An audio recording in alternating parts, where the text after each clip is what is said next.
Bonjour à tous et bienvenue sur InfloMotion. Aujourd'hui, je vous parle de la Tesla Model Y en version grande autonomie. L'occasion de tester le service de location Virtuo.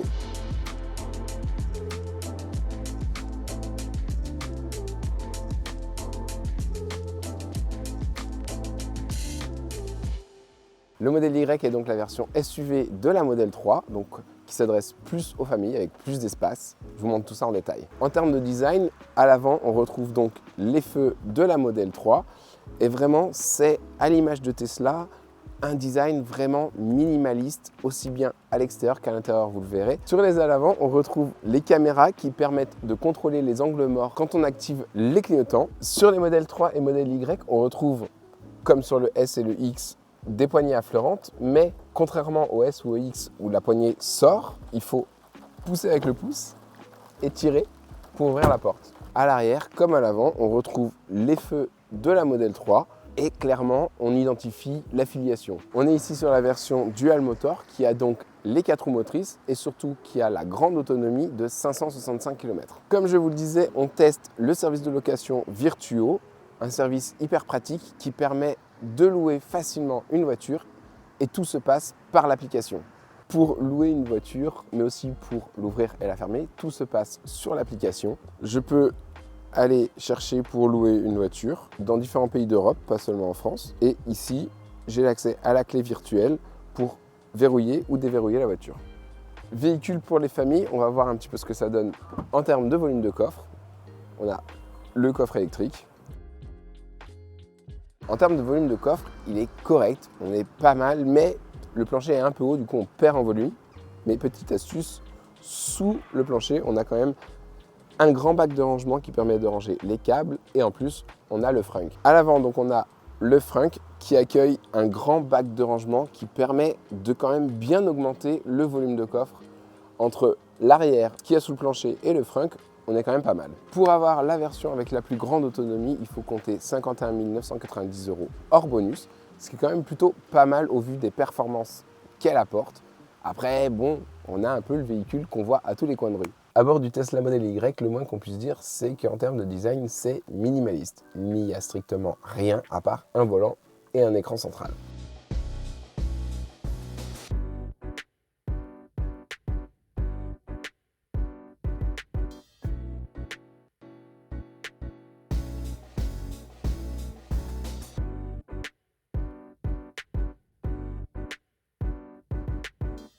Tout est centralisé sur l'écran. Ici, on a les réglages pour les essuie-glaces. Oui, c'est sur l'écran, c'est pas très logique. Pareil, les rétroviseurs avec la petite molette sur le volant. Et pareil pour la direction. Pour la régler, tout se passe sur le volant avec la petite molette qui se trouve ici. Dans la partie affichage, on peut choisir un mode clair ou un mode sombre. Ça fait un peu moins mal aux yeux, le mode sombre quand même. On peut aller choisir d'afficher le pourcentage de batterie ou la distance que ça nous permet de parcourir, qui s'affiche ici. En termes d'équipement, on a les sièges chauffants et le volant chauffant, de manière assez classique maintenant sur la plupart des véhicules. On a un petit truc assez marrant, c'est qu'on peut jouer à des jeux vidéo quand on est arrêté. Pendant que la voiture se charge, ça permet de s'occuper. On a sous l'écran un double chargeur à induction. Ça permet de charger le téléphone du conducteur et du passager. On a plein de grands rangements dans la voiture. Dans la console centrale, on a 2 grands vide-poches et on a la boîte à gants qu'il faut aller ouvrir sur l'écran. C'est bien joli tout ça, franchement, c'est cool, il y a plein de rangements, c'est génial. Par contre, moi, personnellement, je n'aime pas du tout le fait que tout se passe sur l'écran quand même. C'est sympa, mais bon, ça fait un peu gadget et c'est pas hyper intuitif. Faut toujours aller fouiller dans les menus. On quitte la route des yeux du coup très souvent. Et ça, c'est limite dangereux et je suis pas très fan. Petit détail important quand même, chez Tesla, il n'y a pas ni Android Auto, ni Apple CarPlay, que ce soit sans fil, avec fil. Si on veut utiliser la musique, ce sera en Bluetooth et la navigation, ce sera uniquement par le système interne. À l'arrière, on est très bien installé, on a largement assez de place aux genoux et en hauteur. Et en plus, on a un très grand toit panoramique en verre qui est très agréable et très lumineux. En termes de confort, les sièges sont plutôt pas mal. C'est pas trop ferme, ça va, on est assez bien. L'avantage de l'électrique, c'est que ça permet d'avoir un sol parfaitement plat, ce qui nous permet, même à 3 à l'arrière, d'être bien positionné et de ne pas avoir de transmission qui gêne. Maintenant qu'on a fait le tour de la voiture, on va en profiter pour aller faire un tour.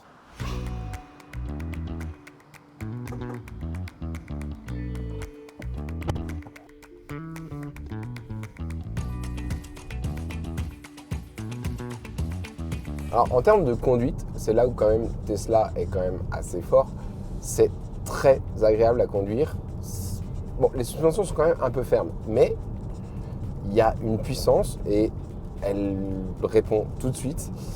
Si on accélère, clairement on est tout de suite collé au siège. Comme je vous disais tout à l'heure, quand on active le clignotant, on a sur l'écran central la caméra du côté qui s'allume pour surveiller les angles morts. C'est quand même un détail ultra pratique.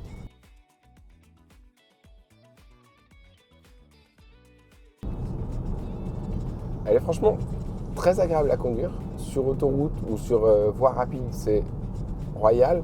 Et franchement, pour les longs trajets, ça reste une des meilleures voitures électriques sur le marché. Petit reproche quand même, c'est en termes de visibilité arrière.